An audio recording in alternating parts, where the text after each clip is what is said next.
Hello दोस्तों, आज जो ज्योग्राफी का एग्ज़ाम हुआ है उसका मल्टीपल चॉइस क्वेश्चन मैं मिलवा देता हूँ कि मल्टीपल चॉइस क्वेश्चन क्या है, क्या क्या इसका आंसर होगा। तो एक एक करके मिलाते चले जाते हैं। आप लोग भी मिला लीजिए फटाफट, ताकि सबका आंसर आप लोग देख सकें कि क्या है। चलिए, सबसे फर्स्ट क्वेश्चन की बात करते हैं, स्टॉप एंड गो। चलिए हिंदी में पढ़ देते हैं।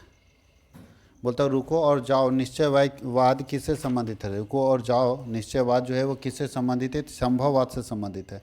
तो इसका बी ऑप्शन होगा, संभववाद से संबंधित है, याद रखिएगा। दूसरा क्वेश्चन हम लोग चलते हैं। ये दूसरा क्वेश्चन है, निम्नलिखित में से कौन सा आर्थिक कारक जनसंख्या के वितरण को प्रभावित करता है? तो इनमें से सभी हो जाएगा, इनमें से सभी। तो चौथा ये ऑप्शन है इसका डी, इनमें से सभी। ये सभी जो है वो प्रभावित करता है, तो दूसरा का डी हो जाएगा।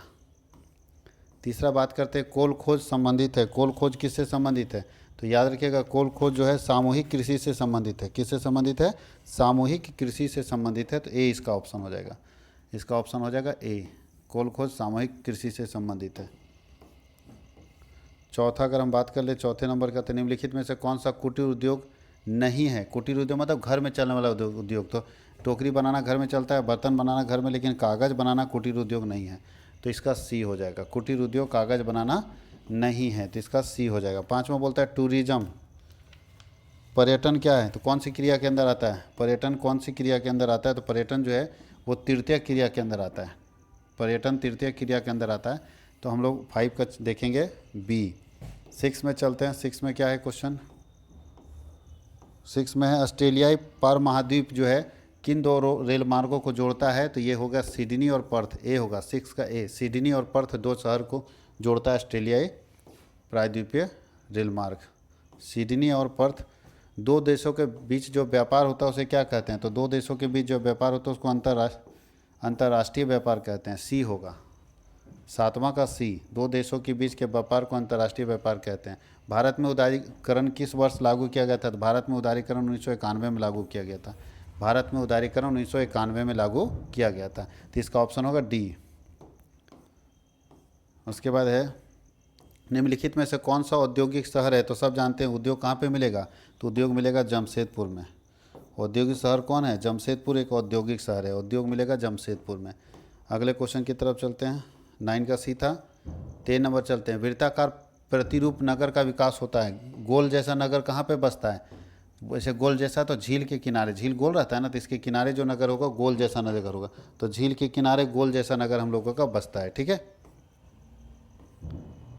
आगे लिखा, हाल के वर्षों में भारत में सर्वाधिक संख्या किस देश के प्रवासियों की रही है? भारत में सबसे ज़्यादा कौन से देश के नागरिक रहे हैं?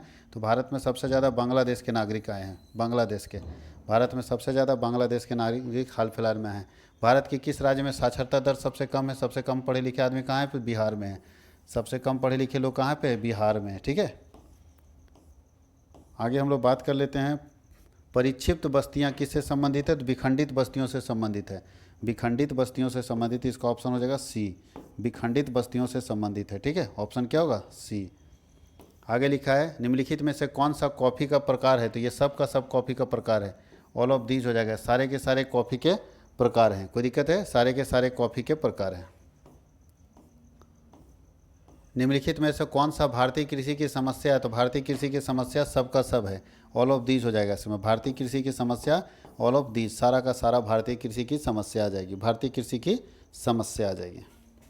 अगले क्वेश्चन की तरफ चलते हैं हम लोग। क्वेश्चन नंबर 16, जल समस्या का सबसे बड़ा कारण क्या होगा? 16 नंबर क्वेश्चन। तो इनमें से सभी, सब का सब जल समस्या का कारण है, तो डी, 16 का भी डी मारेंगे हम लोग, 16 का डी ऑप्शन सही होगा।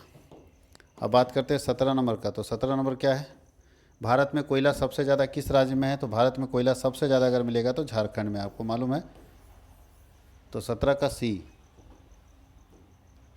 18 अगर हम लोग बात करें 18 नंबर का, तो 2011 के जनगणना के अनुसार सबसे छोटा राज्य कौन सा है? सबसे कम जनसंख्या किस राज्य में था? तो मारेंगे डी, सिक्किम में सबसे कम जनसंख्या था, ठीक है। डी ऑप्शन मारेंगे इसका। अगला क्वेश्चन है 19 नंबर क्वेश्चन, निम्नलिखित में से कौन सा अधात्विक तत्व है? अधात्विक तत्व कौन है? तो चूना पत्थर है, सी मारिए। अगला क्वेश्चन है 20 number, Tata iron and steel company का हेड ऑफिस कहाँ पे है? तो ये फैक्ट्री कहाँ पे है? तो जमशेदपुर, कोई भी जानता है। टाटा जमशेदपुर में, बी मारिए। भारतमाला परियोजना निम्न में से किससे संबंधित है? तो भारतमाला परियोजना राष्ट्रीय राजमार्गों से संबंधित है, राष्ट्रीय राजमार्गों के निर्माण से संबंधित है। भारत में रंगीन टेलीविज़न का शुरुआत कब हुआ था? रंगीन टेलीविज़न का शुरुआत 1982 में हुआ है। ठीक है हमारा भाई, 1982 में रंगीन टेलीविज़न का शुरुआत भारत में हुआ है। निम्नलिखित में से कौन है लौह इस्पात और उद्योग से संबंधित है? तो तीनों का तीनों लौह इस्पात से संबंधित है। भिलाई इस्पात, इस्पात नाम ही लिखा हुआ है सब में, खुद सोचिए सब में इस्पात लिखा हो तो कॉमन सेंस है, ऑल ऑफ दीज मार देंगे हम लोग। 24 नंबर, एयर इंडिया किससे क्या करता है? एयर इंडिया जो है वायुयान बनाता है, वायु मार्ग का काम करता है। एयर इंडिया जो है वायु मार्ग का काम करता है, एयरलाइन का काम करता है, तो इसका सी होगा। निम्नलिखित में से कौन भारत में मलिन बस्तियों की प्रमुख समस्या? मलिन बस्ती की प्रमुख समस्या, इसमें ऑल ऑफ दीज हो जाएगा। गंदी बस्तियों में सब मिलेगा आपको, मूलभूत सुविधा नहीं मिलेगा, भीड़ भाड़ ज़्यादा मिलेगा, नशीले पदार्थों का सेवन भी मिलेगा, सब टल रहता है एकदम आराम से। तो ये हम लोगों का मल्टीपल चॉइस क्वेश्चन हम लोगों का कंप्लीट हो गया। आप एक बार आंसर मिलाइए और देखिए कि कमेंट सेक्शन में लिखिए कि आपने कितना मार्क्स लाया है। अब हम लोग आगे जो एग्ज़ाम होने वाले हैं उसका भी लगातार पीडीएफ बना के आपके सामने और वीडियो बना के भेजेंगे, उसको से आपको एग्ज़ाम में बहुत फ़ायदा होने वाला है। Thank you.